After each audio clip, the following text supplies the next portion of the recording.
आज 10 दिन हो गए, ये वायरल के चक्कर में कुछ नहीं हो पाया।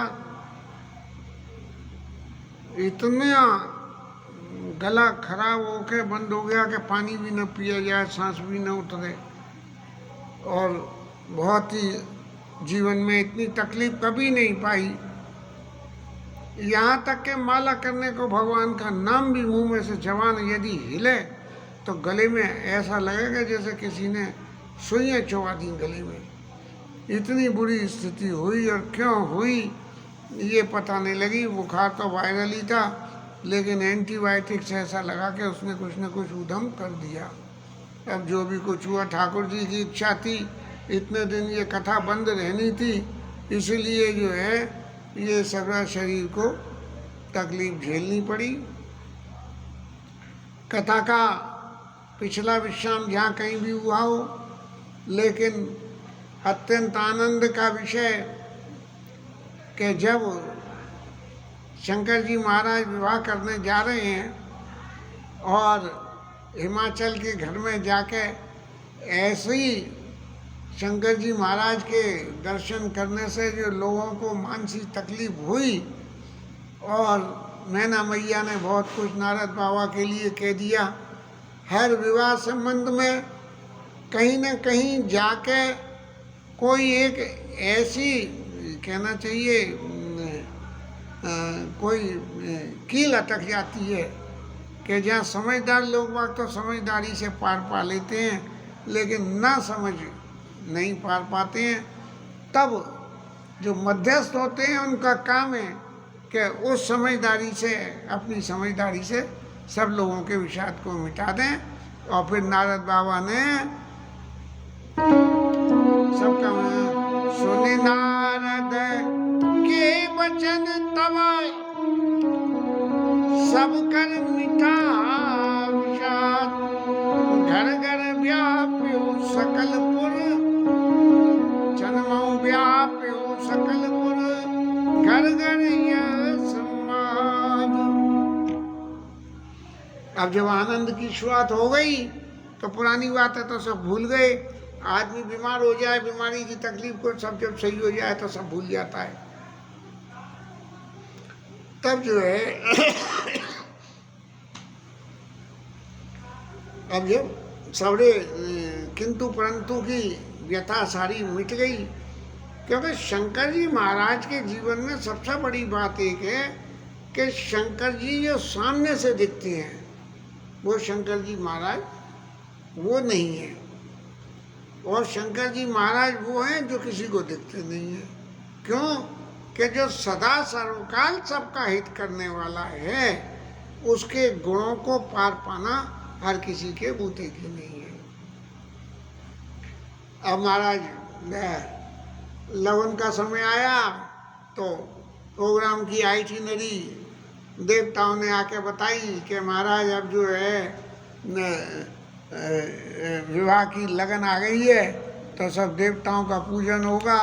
और सब लोग देवता आए और आके सब लोग अपने अपने ठिकाने पे विराजमान हुए। क्यों? कि जिनकी देवताओं का पूजन होना था वो तो प्रत्यक्ष रूप में वहाँ सब मौजूद थे।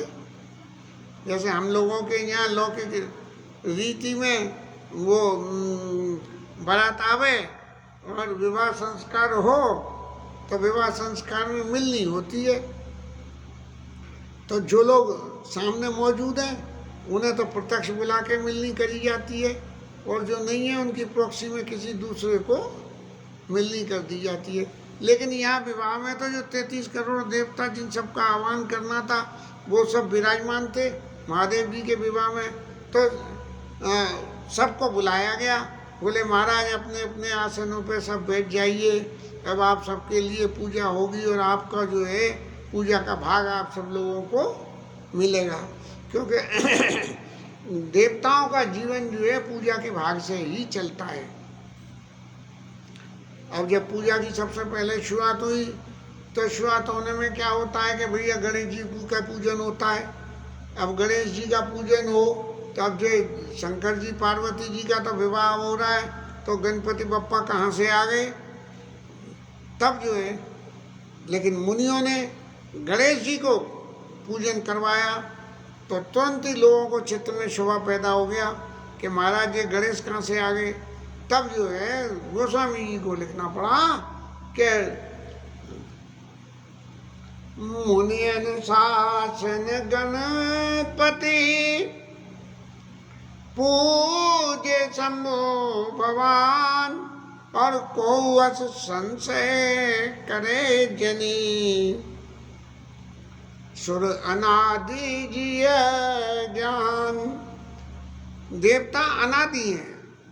आज महादेव जी का विवाह हो रहा है इसलिए आज प्रत्यक्ष में यहाँ मौजूद है।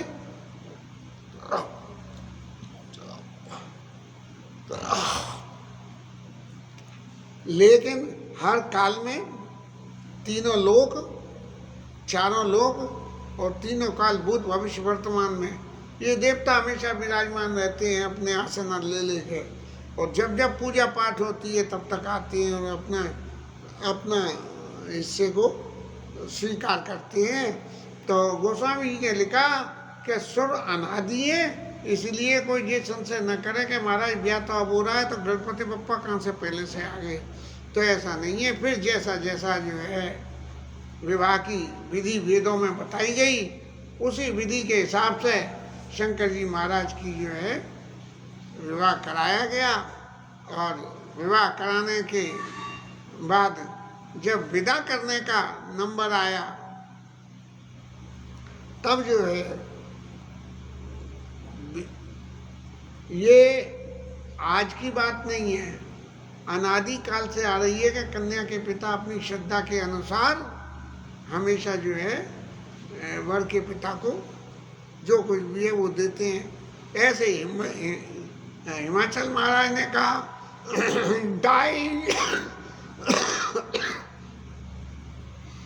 दाई दियो बात पुण्य कर जोरी बूदर कयो कह देव पूरन काम शंकर चरण पंकज गई रहो।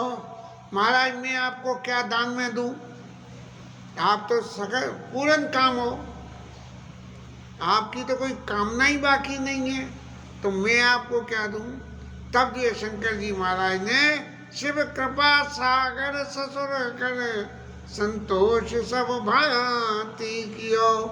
तब शंकर जी महाराज कहने लगे कि हे हिमाचल महाराज आप चिंता क्यों करते हो, क्यों कि जिसे कुछ नहीं चाहिए उसके पास तो सब कुछ मौजूद है, तो उसे क्या जरूरत पड़ी कहीं से कुछ लेने देने की। इसीलिए आप किंचित भी चिंता मत करिए, कृपा सागर ससुर कर संतोष सब भांति कियो। आपने इतनी सारी लीला देखी और इतनी सारी लीला देख के ऐसे ऐसे पूरा पार्वती मैया के प्रसंग को सुना, तो आप इसकी चिंता मत करिए। और फिर पुण्य गए पद पात हो जो मैना प्रेम परिपूर्ण योग। तब मैना मैया के साथ में शंकर भगवान के चरणों को जो है हिमाचल महाराज ने पकड़ लिया और पकड़ने के बाद में उनसे प्रार्थना करी, नाथ उमा मम प्राण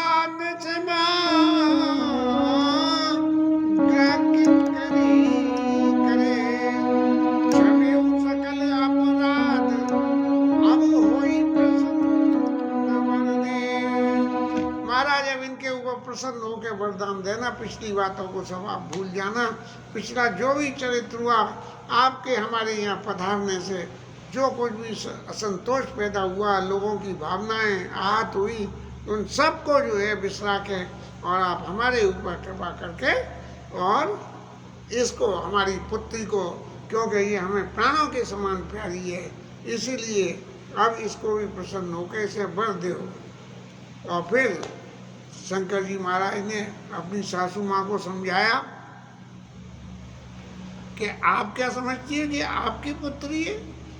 अरे भाई ये आपकी पुत्री नहीं है, ये सदा शंभु अर्धंग निवासिनी है, इसलिए आप कोई चिंता ही मत करो। ऐसी शंका का समाधान जो है शंकर जी महाराज ने कर दिया। और फिर सखियाँ अब जो जैसा भाव होता है उस हिसाब से उस वक़्त जो है पार्वती मैया को समझाने लगी कि कदेव सदा शंकर पद पूजा, नारी धर्म पति देव न दूजा। तो दुनिया में यदि देवता स्त्री के लिए, देवता माताओं के लिए देवता है तो वो पति है, दूसरा कोई नहीं है। एक ही साधे सब साधे, सब साधे सब जाए, लेकिन उसके लिए जरूरी है कि पति भी शंकर के समान हो। तो पति उल्टा सीधा काम करता हो और पत्नी जो है उसे देवता मान के पूजा करे। यद्यपि शास्त्रों में जो है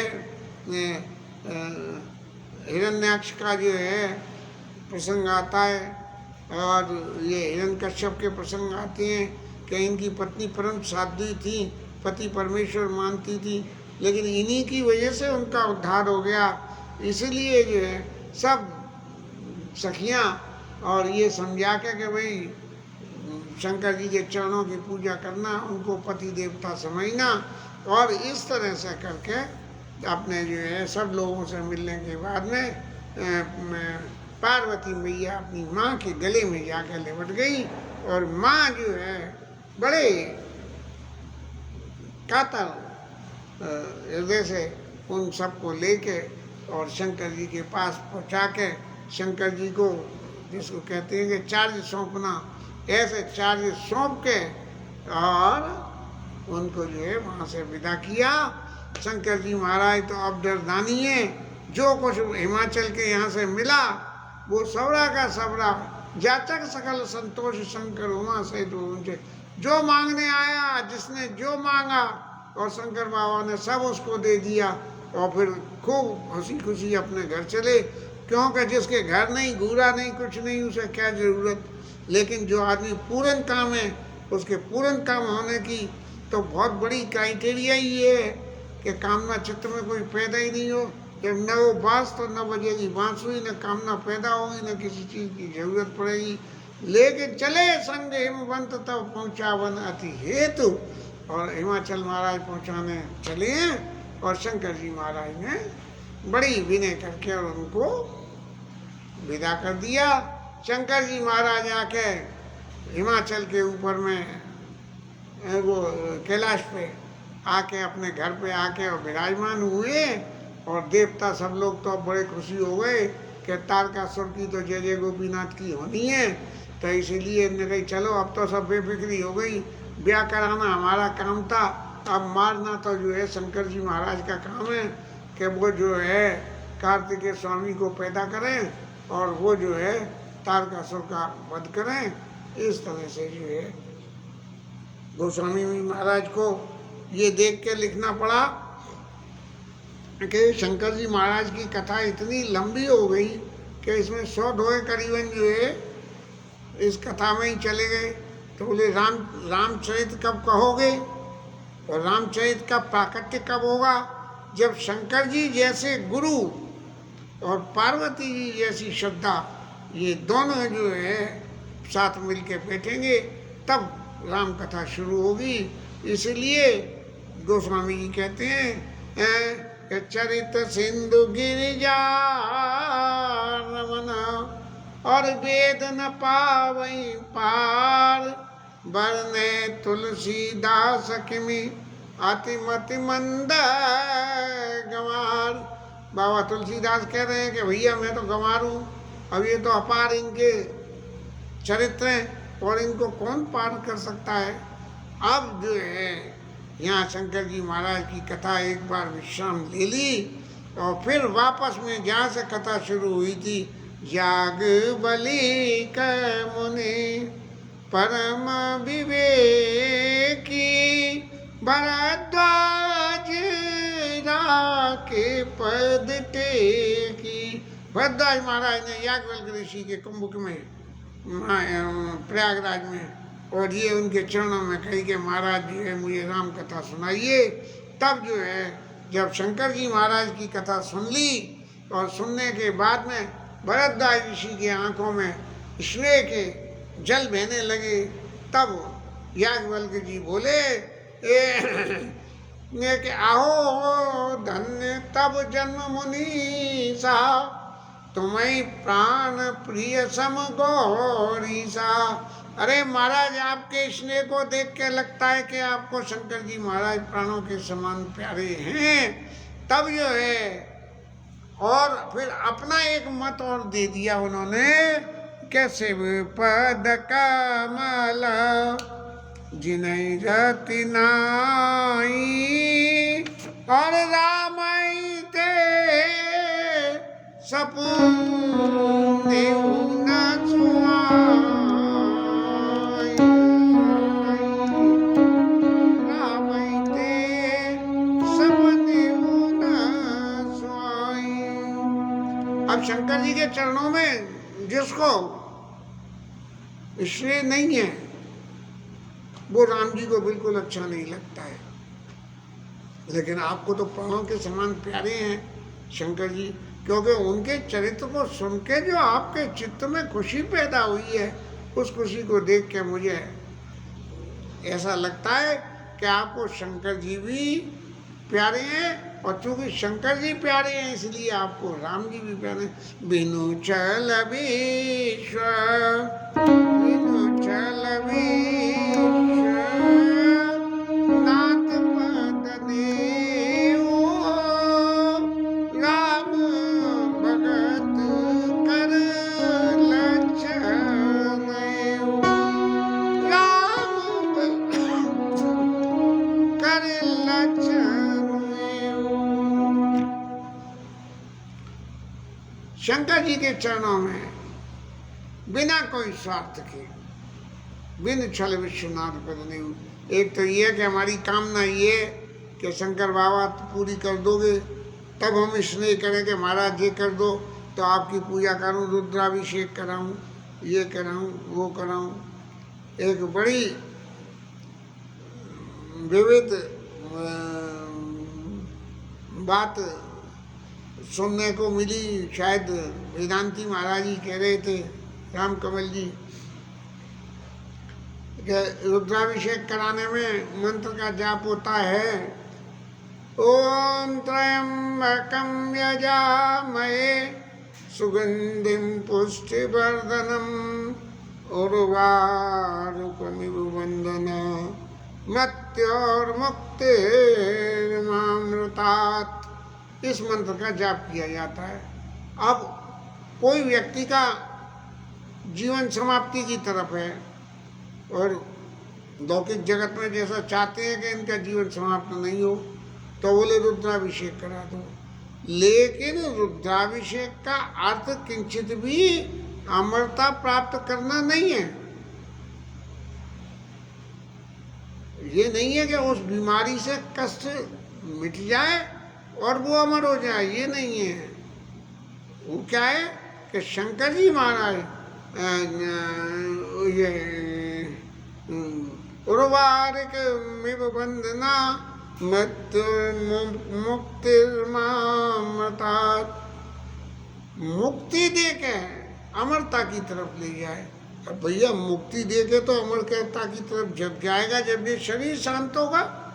तो ये शरीर शांत होने से रोकने के लिए ये क्या नाम है, रुद्राभिषेक कराना कितनी समझदारी की बात है, ये हमें सबको समझनी चाहिए।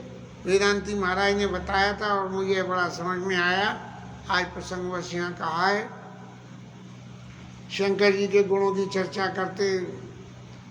करते हुए जो है कह रहे हैं कि देखिए, शंकर जी महाराज ने पत्नी का परित्याग इसलिए कर दिया कि उसका पाप कुछ नहीं था। पाप तो उसका कुछ नहीं था, लेकिन मोह तो था ही। आदमी पाप करे न करे, लेकिन यदि मोह हो जाए तो पाप तो अपने आप ही बन जाएगा। इसलिए बिनु अगर तजी सती यस नारी, उसका कुछ नहीं था, ये सिर्फ मोह ही मोह था और मोह में ये लीला हुई है। लेकिन फिर भी उनका परित्याग कर दिया। उस मोह का निराकरण करने का प्रयास किया गया कि भाई ये राम है और मेरी बात मान लो, मोरे कहे न संशय जाई, विपरीत भलाई नहीं। और फिर जो तुमरे मन अति संदेह तो कि जाई परीक्षा ले, यहाँ तक भी ऑप्शन दे दिया। लेकिन फिर भी जब नहीं मानी तब उनका परित्याग किया है। लेकिन फिर भी यहाँ लोकाचार की दृष्टि से कर्सी के पॉइंट पे कहते हैं कि बिन अग तजी सती हस नारी और पर कर रघुपति भगत में दिखाई, वो शिव समनामयी प्रिय भाई। ये शंकर जी को जो है राम जी के समान दूसरा कौन प्रिय के उनकी भक्ति के लिए। जो प्रतिछाया मात्र जो थी सीता मैया की, उसको प्रतिछाया को अपनी जो है माँ मान के और अपनी पत्नी का परित्याग कर देना। इसलिए प्रथम मैं कहीं शिव चरित पूजा परम उत्तमान, और सुच सेवक तुम राम के रत समस्त विकार।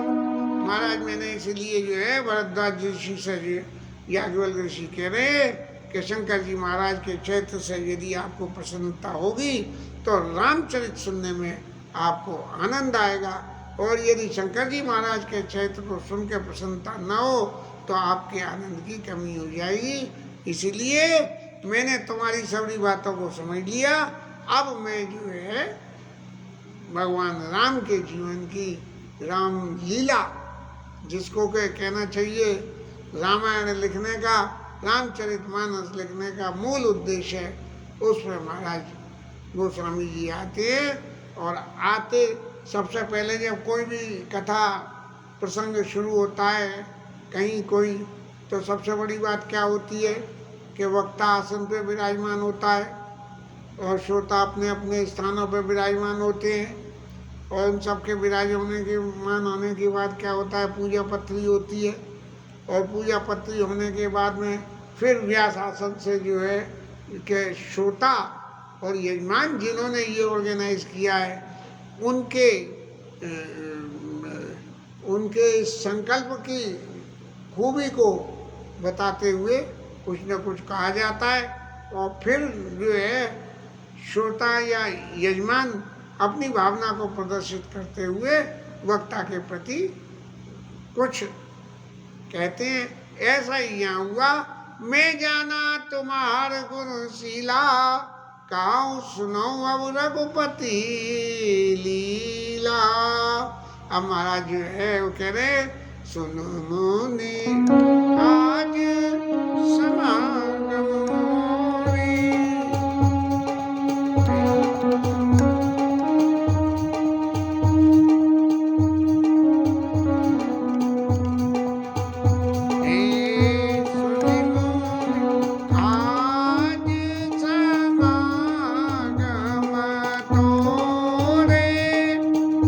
कहीं ना जाई जैसा सुख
याज्ञवल्क्य जी कह रहे हैं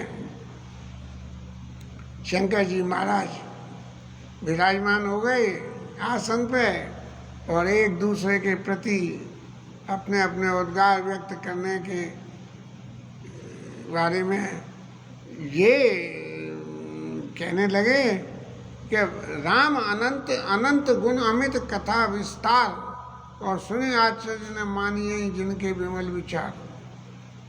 भगवान इतने अनंत हैं और इतनी अनंत कथाएं और उन कथाओं के जो विस्तार हैं वो उससे भी ज़्यादा अनंत हैं। तो जब किसी चीज़ का अंत ही नहीं है तो हम ये कैसे कह दें कि ये चीज़ बस इतनी है। इसीलिए मैं अब जो कुछ आपसे कह रहा हूँ वही कल को आपको कि आप तो कह रहे हैं 2 और 2 5 होते हैं, लेकिन यहाँ तो 2 और 2 ये कह रहे हैं 4 होते हैं। तो इस तरह का कोई कन्फ्यूज़न चित्त में पैदा नहीं हो। इसीलिए मैं जो कुछ कहता हूँ कि सारा दारू नारसम स्वामी राम सूत्र अंतर्यामी, मैं जो कुछ भी बोल रहा हूँ वो अपनी मर्जी से नहीं बोल रहा हूँ। इस सारे बोलने के पीछे भगवान राम ही सूत्राधार हैं। वो जैसा जिसको आदेश दे रहे हैं, जैसे जिसके अंतःकरण में प्रेरणा कर रहे हैं, उस प्रेरणा के हिसाब से वो आदमी बोलता है। ऐसे ही जो कुछ मैं कह रहा हूँ मैं भी वही सब कह रहा हूँ जो राम जी प्रेरणा करके कह रहे हैं। इसलिए प्रणव सोई कृपाल रघुनाथा बरनाओ बेसद जासु गुण गाथा। अब मैं उनके गुणों की चर्चा, राम जी के गुणों की चर्चा शुरू करता हूँ। और सिद्ध तपोजन जो विजन सुर किन्नर मुनि बंद बसई तहाँ सुखती सकल सेवई से सुखंद। कैलाश पर्वत के ऊपर में सिद्ध मुनि इंद्र सब देवता सब आते हैं, बसते हैं, शंकर जी महाराज बसते हैं, सत्संग होते हैं और वहाँ सब शंकर जी की सेवा करते हैं और मन वांछित फलों की प्राप्ति करते हैं। ऐसा सुंदर स्थान है। और इस स्थान के ऊपर में जो है शंकर जी महाराज उस बट के पेड़ के नीचे गए वहाँ कैलाश पे और जाके उस पेड़ की जो है जो पेड़ की क्या कहना चाहिए पवित्रता, उसकी जो है नूतनता और उसकी जो है छाया और उसके गुणों को ध्यान करके शंकर जी महाराज इतने प्रसन्न हुए कि उन्होंने सोचा कि अब तो यहीं कैलाश के ऊपर में कहीं अंत नहीं जाना, इस बट वृक्ष के नीचे ही बैठ के यहीं विश्राम करो।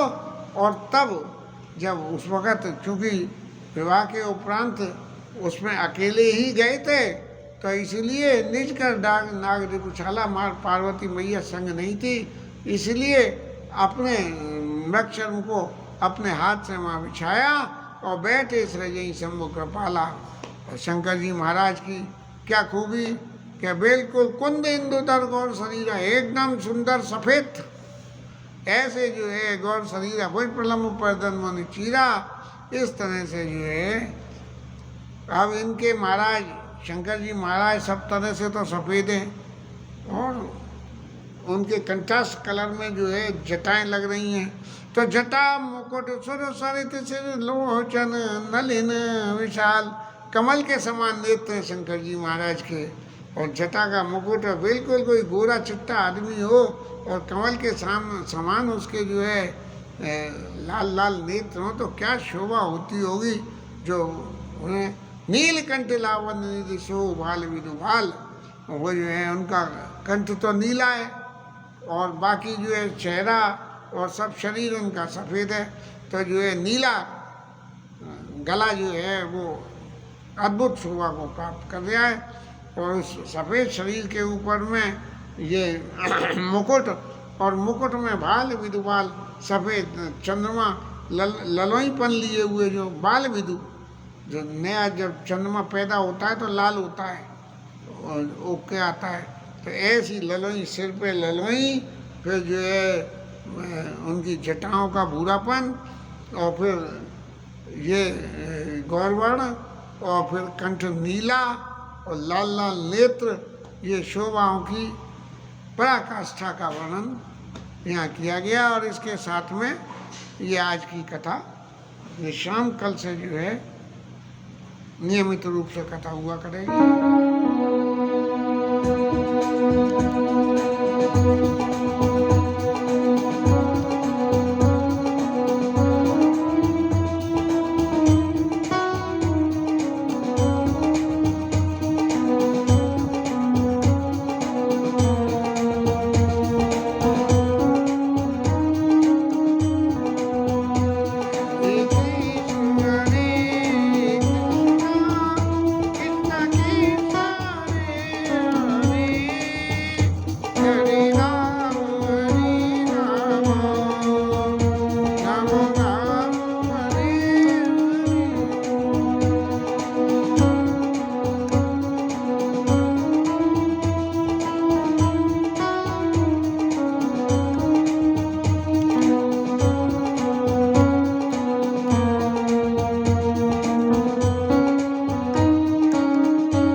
पवन सुत हनुमान की जय, उमापति महादेव की जय, श्री राज धरण की जय, श्री राधा रानी जय जय श्री